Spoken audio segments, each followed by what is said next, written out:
Assalamualaikum warahmatullahi wabarakatuh. Kami dari kelompok membahas dan kami akan membahas mengenai human capital investment. Pertama-tama kami ingin mengucapkan terima kasih kepada kelompok penyaji karena telah menjelaskan materi mengenai human capital investment dengan cukup jelas. Namun kami ingin menambahkan beberapa poin yang belum dijelaskan oleh kelompok penyaji. Pertama dari segi latar belakang dari munculnya human capital investment sendiri. Jadi menurut Larkan pada tahun 2008, human capital lahir didasari oleh fenomena bahwa pada abad 21 ini kesadaran manajemen perusahaan dalam pengelolaan SDM ini semakin tinggi. Perusahaan-perusahaan mulai menyadari bahwa kinerja perusahaan bukan hanya ditentukan oleh capital yang berupa finansial, mesin, teknologi, dan modal tetap, melainkan terutama dipengaruhi oleh intangible capital, yaitu sumber daya manusia.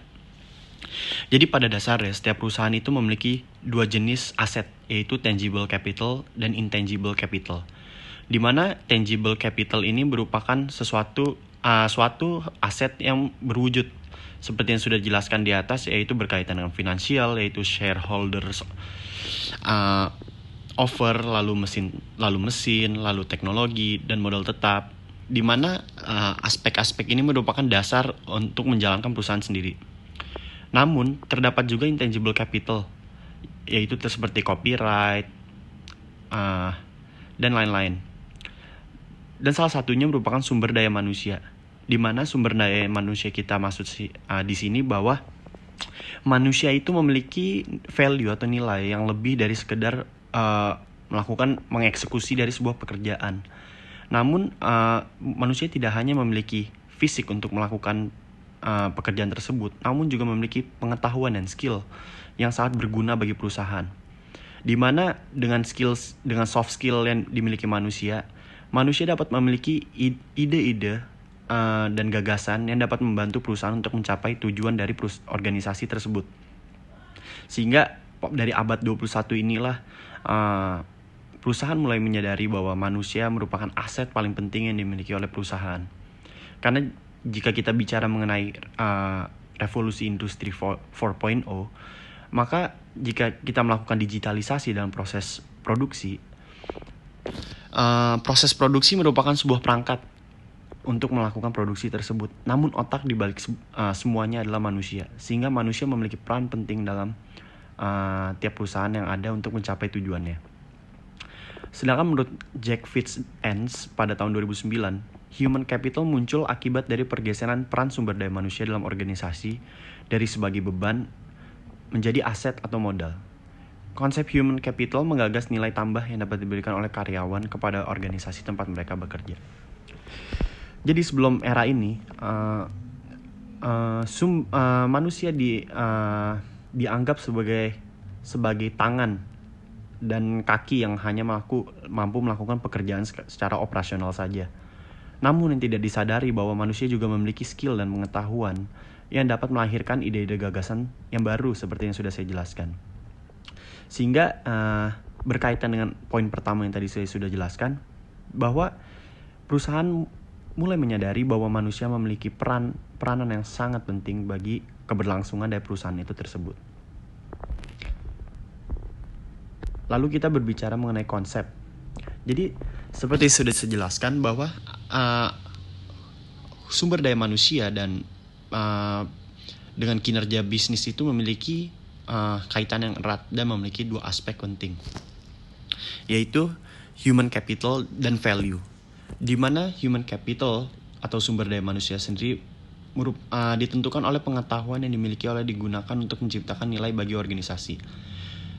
Oleh karena itu, makanya perusahaan melakukan proses penyaringan atau seleksi yang cukup ketat untuk mengisi kekosongan jabatan yang ada di perusahaan sendiri. Karena pada dasarnya, setiap perusahaan pasti menyaring sumber-sumber daya manusia yang terbaik untuk mengisi tiap posisi tersebut. Di mana manusia ini tidak hanya memiliki pengetahuan secara on paper, namun harus memiliki kemampuan secara soft skill, di mana memiliki kreativitas, ide, gagasan, dan lain-lain yang mampu memperbaiki sistem yang ada atau bahkan menambah ide-ide baru untuk dieksekusi oleh perusahaan. Dan hal ini berkaitan dengan poin kedua, yaitu creating value atau menciptakan nilai, yang merupakan Penciptaan nilai melalui membangun kapabilitas, penguatan arah strategi bisnis, dan mengutamakan peluang istimewa untuk mewujudkan keunggulan daya saing organisasi. Sumber daya manusia yang baik akan membuat perusahaan memiliki kinerja yang baik. Oleh karena itu, jika kita melihat perusahaan-perusahaan dengan SDM dengan kinerja yang baik seperti Maybank, lalu PT Angkasa Pura, Unilever, Nutrifood, dan lain-lain. Kunci dari kesuksesan mereka adalah adanya sumber daya manusia yang mumpuni di bidangnya masing-masing. Juga di sini perusahaan juga melakukan memfasilitasi bagi sumber daya manusia sendiri untuk mampu berkembang dan bekerja sehingga menciptakan ide-ide atau nilai yang sangat berguna dan beneficial untuk perusahaan sendiri. Sehingga manajemen SDM merupakan sesuatu yang penting untuk mencapai kinerja bisnis yang baik dari tiap perusahaan. Jadi selanjutnya saya akan menjelaskan tentang komponen dalam human capital investment yang memiliki peran yang berbeda dalam menciptakan human capital perusahaan yang pada akhirnya menentukan nilai sebuah perusahaan.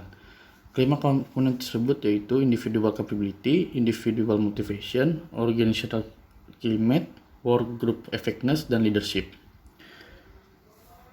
Sekarang ada yang pertama itu individual capability atau kecakapan individu yang dapat dibagi menjadi dua bagian, yaitu kecakapan nyata dan kecakapan potensial. Apa sih kecakapan nyata itu? Kecakapan nyata adalah kecakapan yang diperoleh melalui belajar atau jadi prestasi belajar seseorang. Dan kecakapan potensial merupakan aspek kecakapan yang masih terpendam dalam diri individu dan juga dapat diperoleh dari faktor keturunan. Selanjutnya ada individual motivation. Jadi motivasi itu dapat terbentuk dari sikap karyawan dalam menghadapi situasi kerja. Dengan mental karyawan yang positif dapat juga memperkuat motivasinya dalam bekerja. Karyawan juga harus memiliki sikap mental yang siap sedia. Jadi artinya karyawan dalam bekerja secara mental siap, fisik sehat, memahami situasi dan kondisi, serta berusaha keras mencapai target kerja. Motivasi dalam berprestasi dapat diartikan sebagai suatu dorongan dalam diri seseorang untuk melakukan dan mengerjakan suatu kegiatan atau tugas dengan sebaik-baiknya agar mencapai prestasi.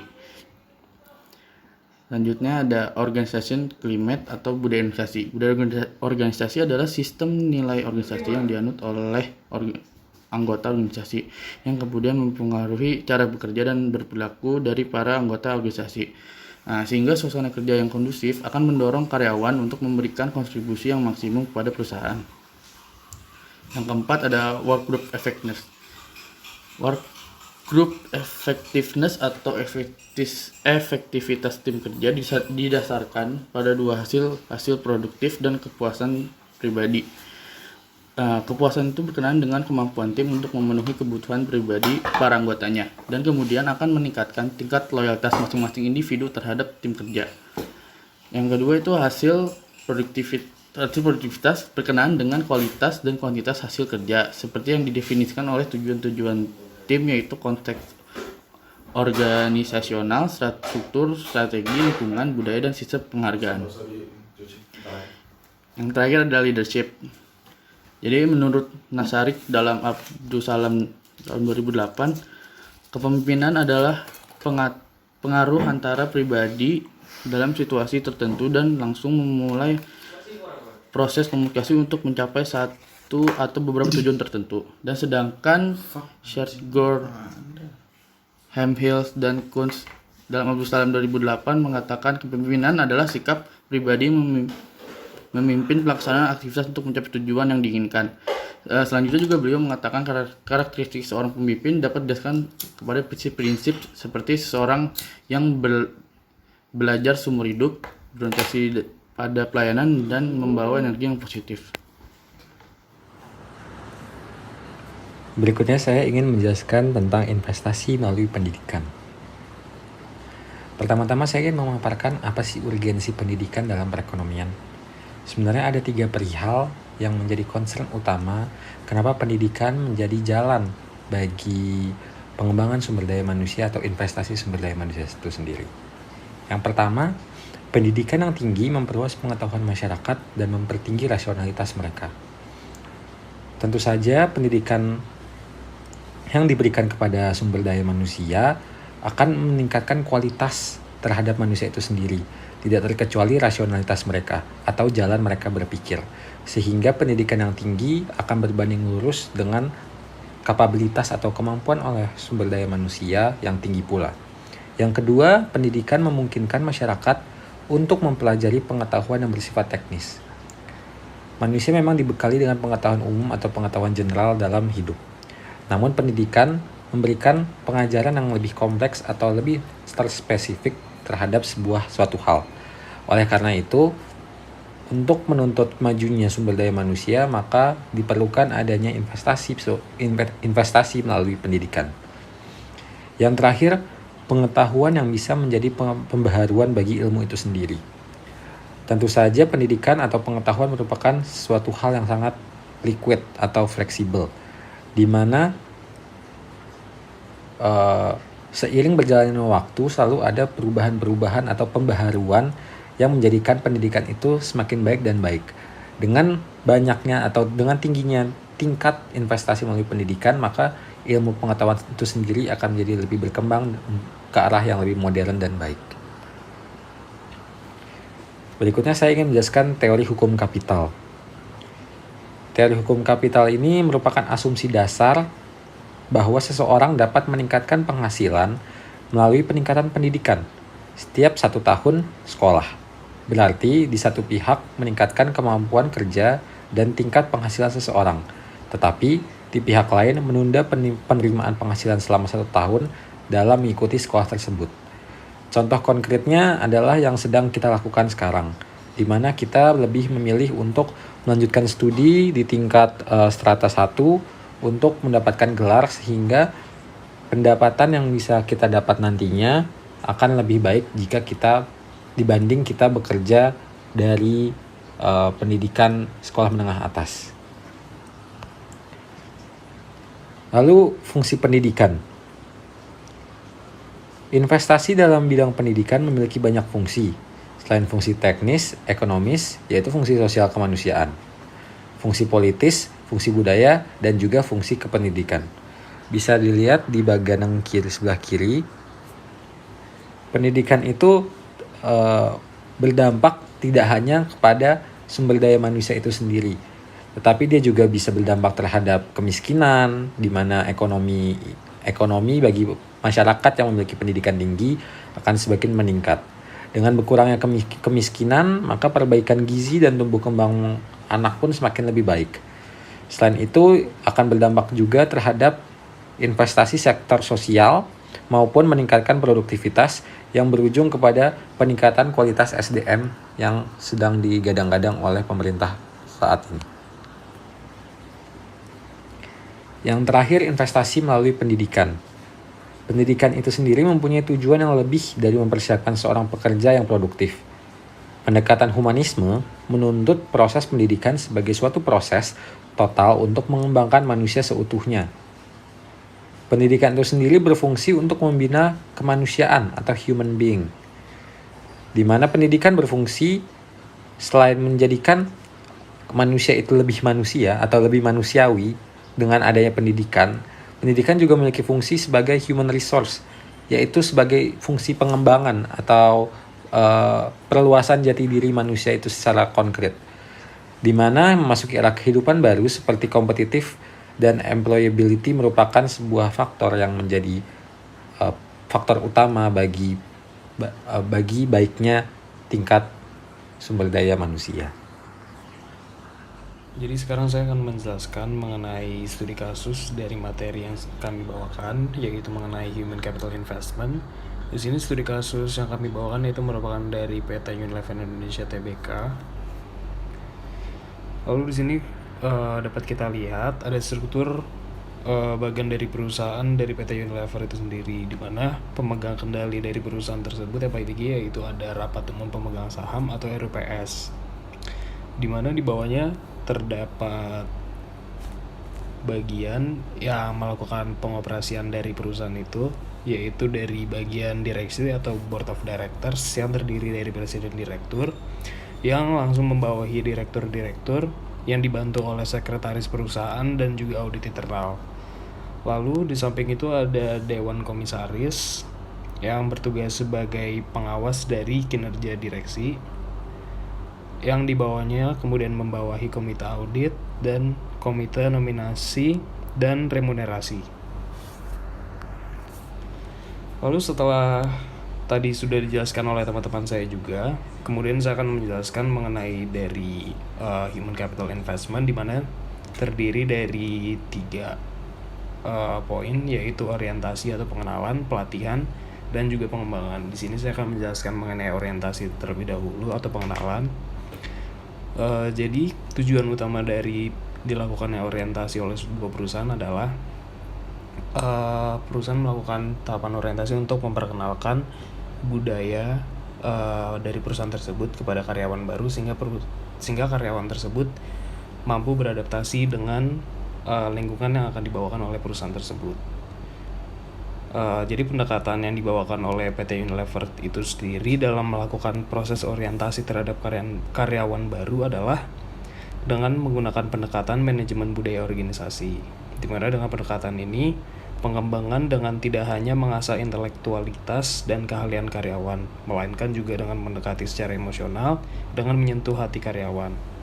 Jadi di sini Unilever menginginkan tim yang beranggotakan orang-orang penuh energi yang berjuang untuk melampaui target bisnis dan melakukannya tidak semata-mata hanya karena karyawan mau, namun juga karyawan menikmati proses dalam pencapaiannya.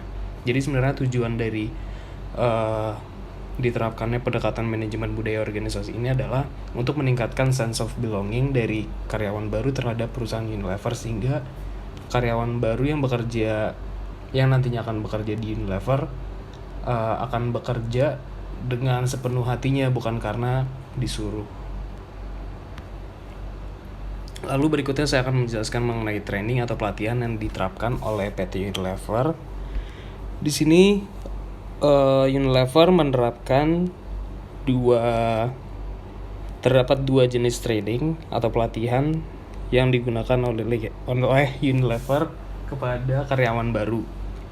Di mana yang pertama ada on the job training, yaitu di sini karyawan baru ditempatkan secara langsung di lapangan pekerjaan, sehingga karyawan baru tersebut dapat belajar sambil bekerja secara langsung, sehingga dapat terjun langsung dan mendapatkan pengalaman secara langsung. Nah, di sini calon tenaga kerja akan dilatih bagaimana cara bekerja secara langsung dengan target, tetapi tetap didampingi oleh pembimbing. Nah, yang kedua itu ada off the job training. Nah, pada poin ini training dilakukan dengan cara ceramah kelas dan presentasi video yang menjelaskan tentang seluk-beluk berkarir di PT Unilever Indonesia. Nah, hasil dari kedua training ini dapat dilihat dari hasil report dari supervisor yang nantinya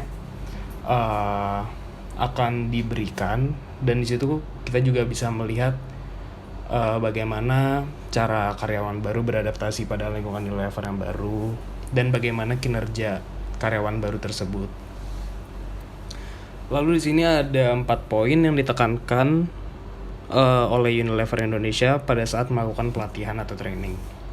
Poin pertama yaitu general skills, di mana pada poin ini melatih dan memberikan training dalam mempraktekkan keahlian umum mereka yang berkaitan dengan pekerjaan pada perusahaan ini. Jadi pada poin ini Unilever lebih menekankan kepada karyawan baru untuk mengajarkan keahlian-keahlian umum sebelum masuk ke dalam keahlian yang lebih spesifik pada bidangnya masing-masing. Lalu poin yang kedua yaitu tentang leadership skills atau kemampuan atau keahlian kepemimpinan. Di mana pada poin ini Unilever menekankan untuk memiliki tanggung jawab dan sikap sebagai seorang pemimpin, sehingga karyawan baru dapat mengarahkan dan mengoperasikan perusahaan sebagai layaknya memimpin dalam masing-masing bidang. Jadi Unilever menekankan poin ini untuk meningkatkan nilai kepemimpinan dari karyawan baru tersebut sehingga karyawan itu mampu untuk bekerja dengan sendirinya. Dalam poin ini artinya untuk meningkatkan inisiatif dari karyawan baru tersebut sehingga tidak perlu menunggu untuk arahan dalam melakukan pekerjaannya. Lalu poin yang ketiga adalah professional skills. Jadi pada poin ini Unilever menekankan untuk melakukan pelatihan agar seluruh karyawan perusahaan PT Unilever Indonesia dapat bekerja dan bertindak secara profesional dalam menjalankan bidang pekerjaannya. Jadi apabila tadi Unilever sudah melakukan pelatihan dari bidang general skills, di mana di situ dia mengajarkan keahlian secara umum, pada tahapan professional skills ini Unilever berusaha untuk mengajarkan keahlian yang lebih spesifik lagi terhadap karyawan baru yang sesuai dengan keahliannya masing-masing. Jadi pada tahapan ini juga karyawan baru tersebut bisa langsung tahu kayak bidang apa yang cocok dengan keahliannya. Lalu poin yang keempat adalah sharing session, dimana pada poin ini Unilever menggunakan waktu di mana para karyawan akan dikumpulkan dan berbagi mengenai keluh kesah yang terjadi. Nah, poin ini berkaitan dengan pekerjaan mereka. Unilever menganggap poin ini penting karena pada saat kita melakukan sebuah pekerjaan, apabila kita memiliki sebuah unek-unek atau keluh kesah tetapi kita tidak bisa atau kita tidak mempunyai tempat untuk menceritakan hal tersebut akan menjadi beban pikiran bagi karyawan dan itu akan menghambat kinerja dari karyawan tersebut sehingga hasil yang dilakukan oleh karyawan tersebut itu pun tidak akan menjadi optimal. Lalu yang selanjutnya saya akan menjelaskan mengenai tahapan pengembangan atau development yang diterapkan oleh Unilever Indonesia. Ya, jadi di sini tahapan development yang dilakukan oleh Unilever itu terdiri dari 3 poin, di mana pada poin pertama dijelaskan bahwa tiap karyawan memiliki rencana pengembangan individu karyawan atau IDP yang mencatat minat karyawan dan hal-hal yang masih dapat mereka tingkatkan sehingga manajer ini dan tim learning dapat mengidentifikasi. Lalu yang kedua, tim learning Unilever Indonesia secara aktif menyampaikan informasi tentang pelatihan yang tersedia kepada karyawan dan manajer untuk memastikan bahwa setiap individu memiliki kesempatan yang sama untuk berpartisipasi. Lalu poin yang terakhir, karyawan memiliki akses ke berbagai sarana e-learning termasuk sesi dan kelas TEDx untuk mendukung pengembangan pribadi dan profesional mereka.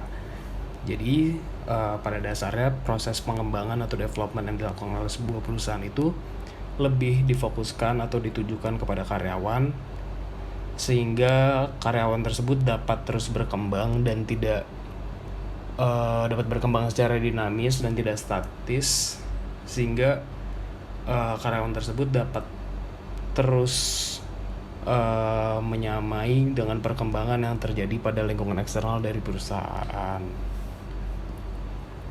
Lalu di sini terdapat diagram statistik di mana yang di diagram kiri ini dijelaskan tentang jumlah modul pelatihan yang sudah diterapkan oleh Unilever Indonesia, di mana pada tahun 2014 sudah diterapkan 2.302 modul pelatihan, 2015 2.400 pelatihan, pada 2016 3.001 pelatihan, pada 2017 3.282 pelatihan, dan pada 2018 pelatihan melunjak secara signifikan yaitu menjadi berjumlah 5.344 modul pelatihan.